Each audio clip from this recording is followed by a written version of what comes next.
Halo semuanya, apa kabar? Semoga dalam keadaan sehat selalu dan semoga eh, apa yang dicapaikan dalam kurun waktu dekat ini semua tercapai. Dan ini mau tahun baru, yang pastinya teman-teman semua punya keinginan, punya cita-cita, harapan gitu. Semoga dengan bergantinya tahun nanti semua itu tercapai. Amin. Mungkin teman-teman yang sering nonton video saya pada tahu ya nama saya siapa, namun saya mungkin lebih memperkenalkan lebih lengkapnya gitu. Nama saya Rapiandi, saya itu berasal sebenarnya untuk domisili saya itu di Batam. Namun untuk asal sendiri saya itu bukan orang Batam gitu. Saya di Batam itu kurang lebih sekitar 5 sampai 6 tahunan. Asal saya itu dari Gayo. Gayo itu letaknya di daerah Aceh atau lebih dikenal dengan dataran tinggi Gayo ya. Jadi saya merantau ke Batam sampai akhirnya saya juga pindah identitas ke Batam gitu. Makanya saya kalau dipertanyakan ataupun di urusan administrasi segala macam memperkenalkan diri saya itu dari Batam, bukan dari asalnya saya dulu. Namun kalau di lebih jelasnya lagi sebenarnya saya itu bukan orang Batam namun orang dari Gayo gitu. Teman-teman mungkin semua sudah merasakan atau sedang merasakan bahkan menjadi korban dari di tahun ini gitu. Dan mungkin kita juga sudah tahu ini bukan hanya di Indonesia dan bukan hanya di Asia, bahkan di seluruh penjuru dunia. Di tahun 2019 ini adalah tahun yang sangat bersejarah, baik itu dari kalangan muda, orang tua, VNS, orang berusaha, orang kaya, orang miskin, semuanya. Ini adalah suatu pengalaman yang sangat bersejarah di tahun 2019. Hampir 1 tahun ya, hampir 1 tahun ini mau tahun baru, mau pergantian tahun, kita mengalami keadaan yang sangat sangat tidak pernah sebelumnya terjadi, mungkin tidak pernah sebelumnya terbayangkan, dan saya yakin semua teman-teman tidak akan mengharapkan ini kembali terjadi lagi gitu.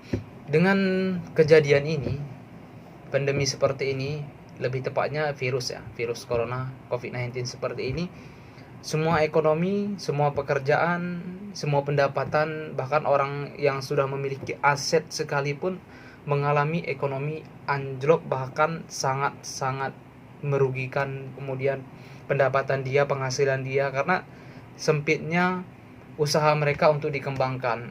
Adapun yang sudah berkembang nggak bisa dipasarin. Saya pernah berprofesi sebagai helper mekanik, kemudian di PT, kemudian pernah juga di Indosat, kemudian juga pernah di hotel, kemudian juga pernah di security di hotel juga. Saya sebagai profesi sebagai security gitu. Bahkan sampai saya akhir tahun 2019 kemarin, bukan di akhir, di pertengahan 2019 kemarin itu tempat kerja saya itu besar-besaran PHK karyawan, bahkan sampai menutup hotel tersebut gitu. Itu hotel berkelas, hotel bintang 4, sampai bisa tutup, kalau karyawannya ya semuanya di PHK gitu. Itu semua dampaknya adalah terbatasnya aktivitas, bahkan tidak boleh ada lagi aktivitas masuk keluarnya warga negara asing gitu.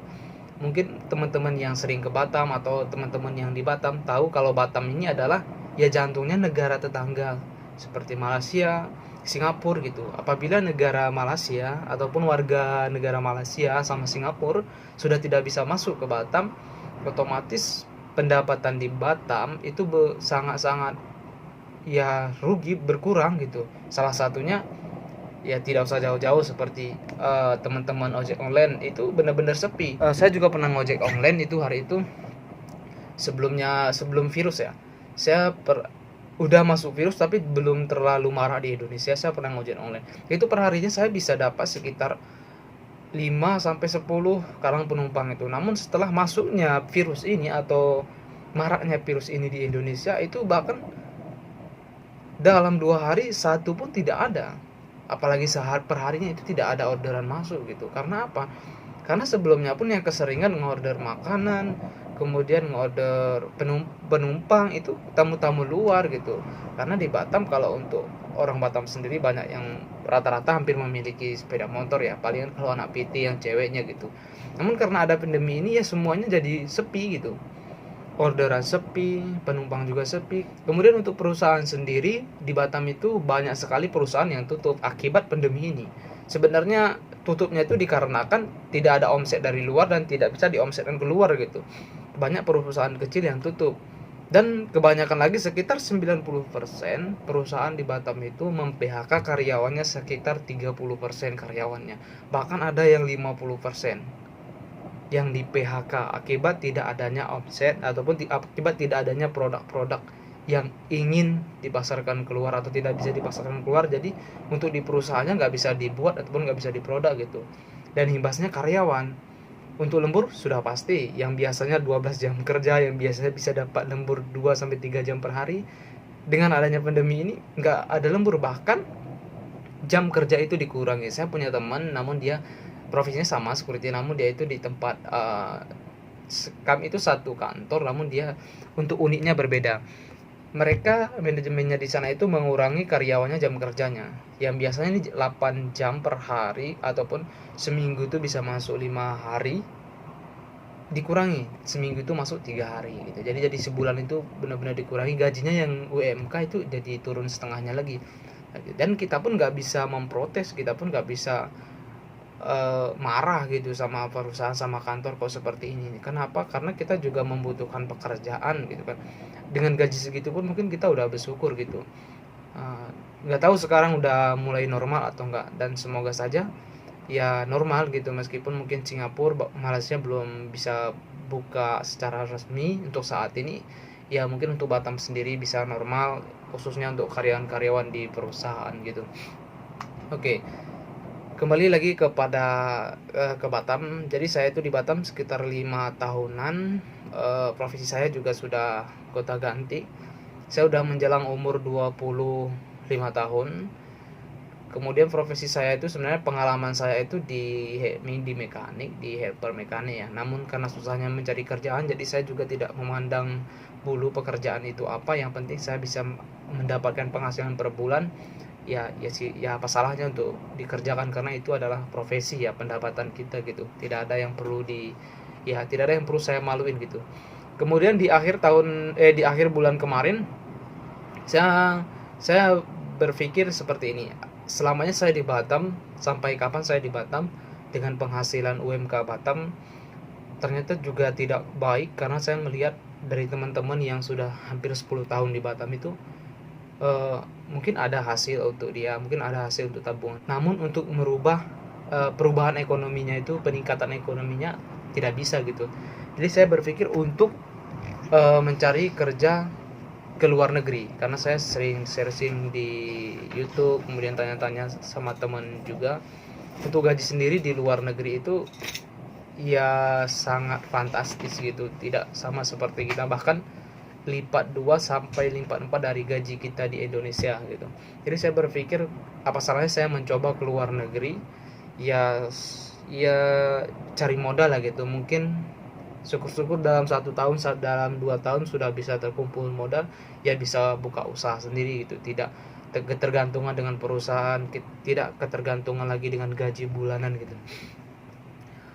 Oke, kemudian saya cari infonya di YouTube juga. Saya sering banget itu tanya-tanya sama teman yang udah di luar negeri.